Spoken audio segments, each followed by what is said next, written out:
Mevlid diýmek näme we dinimizde ýeri barmy? Mevlid diýmek Peygamberimiz sallallahu aleyhi ve sellemin doğulan gününe ýa-da ýerine aýdylýan.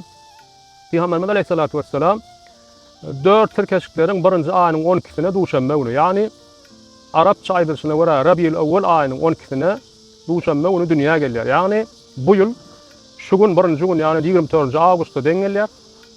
Şo gün Peygamberimiz doğulýar we bir gün 1-nji güne gawatlap agdyny bekleýär we sahabeler soraýar: "Ya Resulallah, bugün näme üçin agdyňyzy beklediňiz?" diýip Peygamberimiz bolsa, "Bugün meniň doğulan günüm" diýip aýdýar. Diýmek, Peygamberimiz öz doğulanyň agdyny bekläpdir. Ýani 1-nji gün. Şonu wesile edip. We alimlaryň arasynda mevlidi bellemek bid'at diýenler bar we sünni alimlaryň köpüsi bolsa mevlidi wesile edip Peygamberimizi ýatlamak, oňa salawat getirmek bid'at hasana, gowy bir iş. Farz ýa-da sünnet däl, ýöne şol iş ýerine ýetirilse, sowaply bolýar. Peygamberimiz ýatlamak gowy amal diýip aýdýarlar. Çünkü Allah Teala Kur'an-ı Kerim'de "İnnallâhu ve melâiketuhu yusallûne alen-nebî." Allah Teala ve perişteler öz peygamberine, yani Muhammed Aleyhissalatu vesselam'a salavat, salam getirýärler. "Ya eyyuhellezîne âmenû sallû aleyhi ve sellimû teslîmâ lebbek." Ve ey iman edenler, siz hem ona salat ve salavat getirin diýip aýdýar. We mevlid okutmak bolýar, ol gözel bir amal diýip aýdýanlar, yani bid'at hasana diýip aýdýanlar. Äme diýerler şo wesile bilen Peygamberimize salavat getirmek, we istigfar etmek, Allah Taala sığınmak we kaza namazlaryny ýerine ýetirmek gowy amallar edip Peygamberimizi ýatlamak gowy amallaryny aýdýarlar. Ýok, ol bid'at dinimizde ýok diýenler bolsa, äme diýerler? Kur'ana we sünnetde gönü açyk bir şekilde şoňa emir bolman üçin o bid'at diýip aýdýanlar bar. Ýöne Peygamberimiz öz doğulan gününi wesile edip näme etdir? Agdyny bekläpdir we bizem şonu wesile edip agdymyzy bekläp oňa salawat getirip biler. Inne halk arasynda mevlid diýip tanalýan we goşgu şekilde okulýan ol mevlid näme? Ol mevlidiň asl ady Kaside-i Burda. Onuň ýazary Müsürli alim İmam Busuri'nin Kaside-i Burdasy. Yani İmam Busuri 1212-nji ýylda we 1296-njy ýylda Müsürde ýaşap geçýär we öz şahyr we alim, kary diýip tanalýar.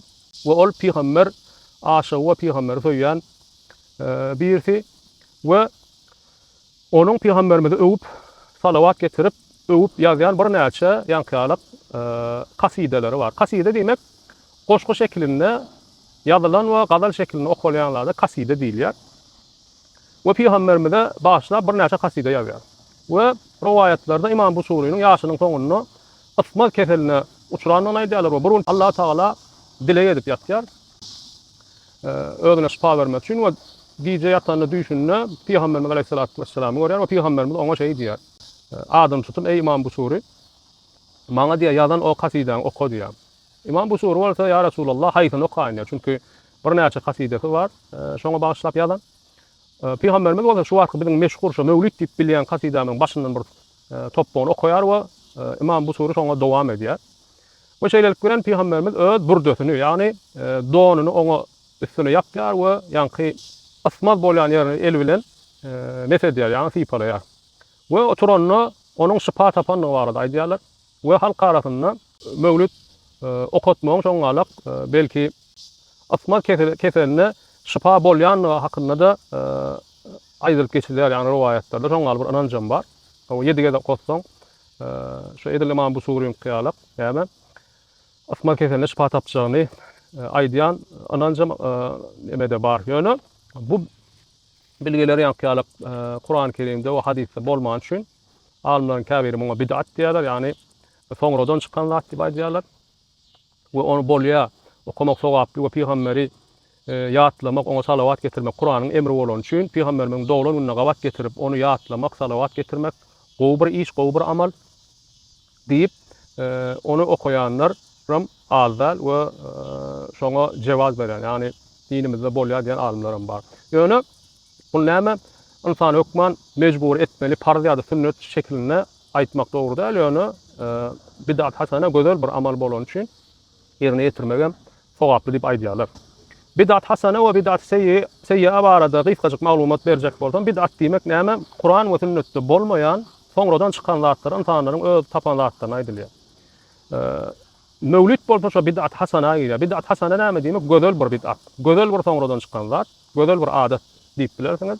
Bid'at seýýe bolsa dinde bolmaýan zat aýdylýar. Ýani erwet bir bid'at diýip aýdylýar. Mysal üçin akşam namaz 3 rekat farz bolsa sen şoň 4 rekat diýsen, bu bid'at seýýe bolýar. Ýani sen Allah Taala goýan hökmüne üstüne özüň bir hökm goýduň bolýar, bu bid'at bolýar.